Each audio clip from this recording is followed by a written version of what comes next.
Penjelasan sikit. Terima kasih Tuan Ketua, terima kasih Yang Berhormat Larut.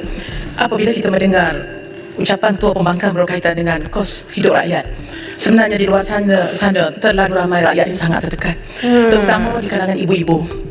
Dan saya sangat terkedu apabila ada kes yang melibatkan ibu yang sanggup cuba untuk membunuh diri dengan anak-anak yang kecil. Dari dulu hingga sekarang, Malaysia selalu memandang rendah Indonesia. Mereka sering meledek dengan sebutan negara miskin, uangnya tak ada harganya, infrastrukturnya tertinggal, dan berbagai hinaan lainnya. Padahal, kalau kita bongkar kenyataan yang sebenarnya, Malaysia sendiri sedang tenggelam dalam masalah yang jauh lebih parah. Di balik citra yang mereka coba jaga, Malaysia sebenarnya penuh dengan masalah. Rakyatnya banyak yang hidup susah, harga barang mahal, pengangguran meningkat, dan tekanan hidup semakin berat. Tapi, berbeda dengan Indonesia yang lebih terbuka dalam mengungkap masalahnya, pemerintah dan media Malaysia sibuk menutupi realitas pahit yang mereka hadapi. Mereka ingin terlihat lebih baik dari Indonesia, padahal kenyataannya jauh dari kata ideal. Bahkan, situasi ekonomi di Malaysia semakin memburuk. Dari industri yang melemah, investasi yang menurun, hingga kondisi sosial yang semakin kacau. Banyak rakyatnya yang tak sanggup menahan beban hidup hingga memilih jalan pintas dengan mengakhiri hidup mereka sendiri. Lebih ironis lagi, hutang negara Malaysia ternyata jauh lebih besar dibandingkan Indonesia, meskipun jumlah penduduk mereka jauh lebih sedikit. Jadi, pertanyaannya, atas dasar apa Malaysia masih berani meremehkan Indonesia? Kenapa mereka masih sibuk menghina negara lain sementara mereka sendiri sedang sekarat? Mari kita dengarkan pernyataan dari beberapa anggota DPR Malaysia yang secara tidak langsung membongkar kebobrokan negara mereka sendiri. Saudara-saudara, sering bangsa Indonesia dianggap remeh oleh bangsa lain. Sering bangsa Indonesia dipandang rendah oleh bangsa lain. Marilah kita lihat hari ini, detik ini. Sebagai contoh, kita lihat negara punya minyak, punya gas, tapi sekarang hancur. Begitu banyak negara kaya, begitu banyak negara makmur, ribut. Realitinya hari ini, kita kena tengok realitinya hari ini. Rakyat hidup terhimpit di mana-mana sahaja kita pergi. Dari Perlis hinggalah ke Sabah. Bermacam-macam keluhan serta rintihan rakyat yang ada di bawah sana. Kita dengarlah keluhan dan rintihan yang lahir dari hati sanubari mereka. Tidak lain dan tidak bukan adalah masalah kesempitan hidup.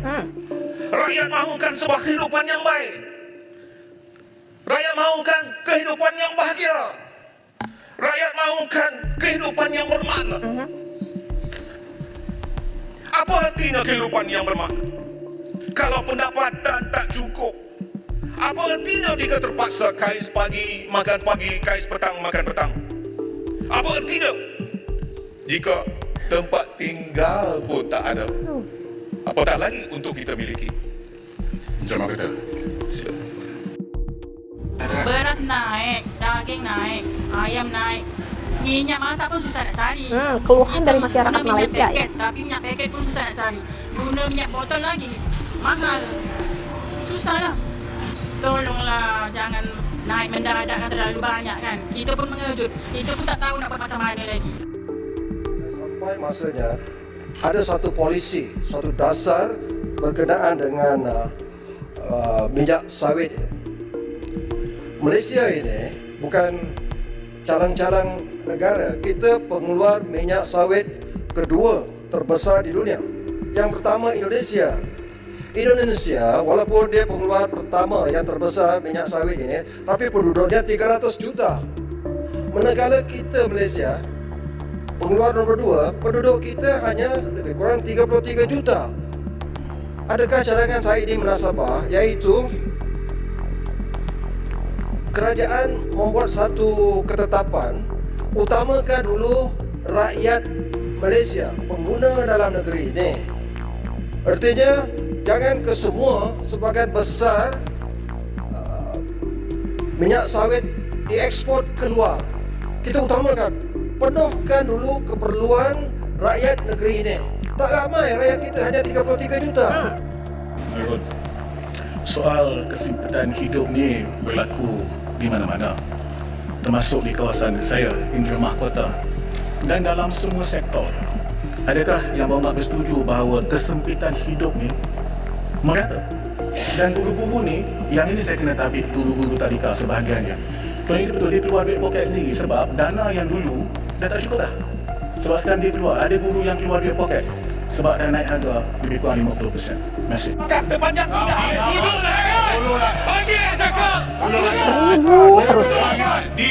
Sepanjang sidang.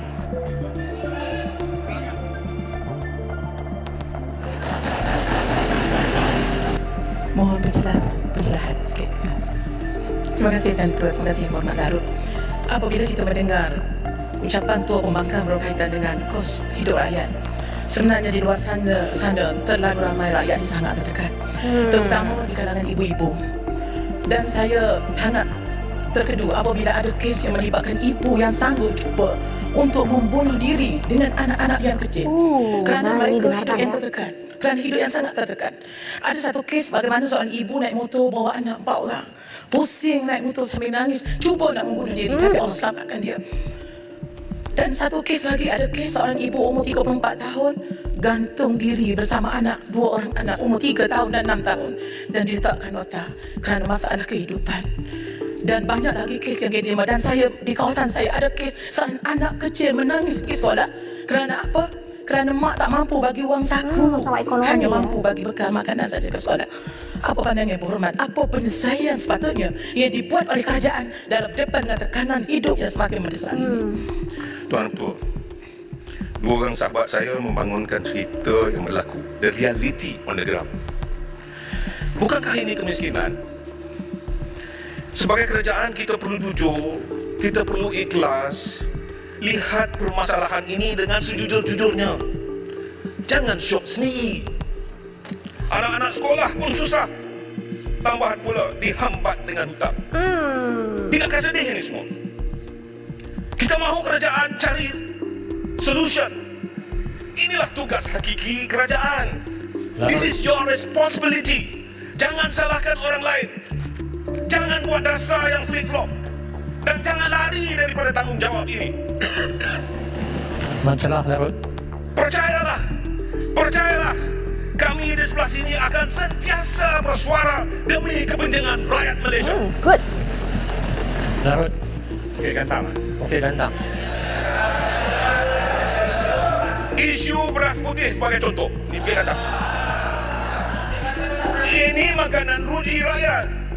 Mustahak, penting untuk mana-mana kerajaan selesaikan isu makanan ruji rakyat.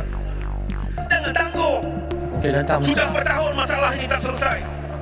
Menteri cakap lain, Bukit Gantang cakap lain. Kesal ni lah. Hormat. Dia Bukit Gantang Akhirnya nak yang cakap. tersepit siapa? Yang tersepitnya Perdana Menteri. Dan Dewan yang lepas, kami semua ni ramai yang cakap beras tak ada. Ingat tak? Kita kata beras tak ada, tapi kerajaan termasuklah Perdana Menteri dan juga Menteri Pertanian kata ada. Mana kata? Siapa kata tak ada? Dan perkara ini dah berlarutan berbulan-bulan, dah masuk sidang parlimen yang lain. Dan seperti mana disebut oleh Ketua Pembangkang, kerajaan kena seriuslah buat kerja. Bila kami sebut, kami jelaskan, ambil tindakan. Segera. Jangan sembang. Terima kasih Ketua Pembangkang. Jadi sudah jelas ya, Malaysia itu bukan negara semewah yang mereka sombongkan. Mereka sering meremehkan Indonesia, tapi kenyataannya rakyat mereka sendiri banyak yang hidup dalam kemiskinan. Jadi sebelum sibuk menjelek-jelekkan negara orang lain, lebih baik mereka berkaca dulu. Apa pantas menganggap Indonesia negara miskin kalau di negaranya sendiri masih banyak rakyat yang makan pun susah? Setiap negara pasti punya yang kaya dan yang miskin, itu fakta. Tapi bedanya, Indonesia tidak sibuk menutupi masalahnya seperti Malaysia. Kita tidak malu untuk memperbaiki diri, sementara mereka malah sibuk jaga gengsi. Seharusnya, yang mereka lakukan adalah fokus memperbaiki keadaan, bukan justru berlagak seolah-olah mereka negara maju, padahal sedang dalam keterpurukan. Dan yang lebih parah, situasi di Malaysia sudah sampai ke titik di mana banyak rakyatnya yang depresi, tidak sanggup menahan beban hidup, hingga memilih untuk bunuh diri. Ini bukan hal sepele. Ini masalah besar yang seharusnya segera ditangani. Kalau pemerintahnya masih sibuk berpura-pura baik-baik saja, maka kemiskinan dan penderitaan rakyatnya hanya akan semakin parah. Sulawesi buat Malaysia hentikan kesombongan itu. Jangan sok kaya, jangan sok hebat. Urus dulu masalah di negara sendiri sebelum mencampuri urusan Indonesia. Karena pada akhirnya, yang benar-benar kuat bukan negara yang banyak omong besar, tapi yang mau mengakui kekurangannya dan bekerja keras untuk maju.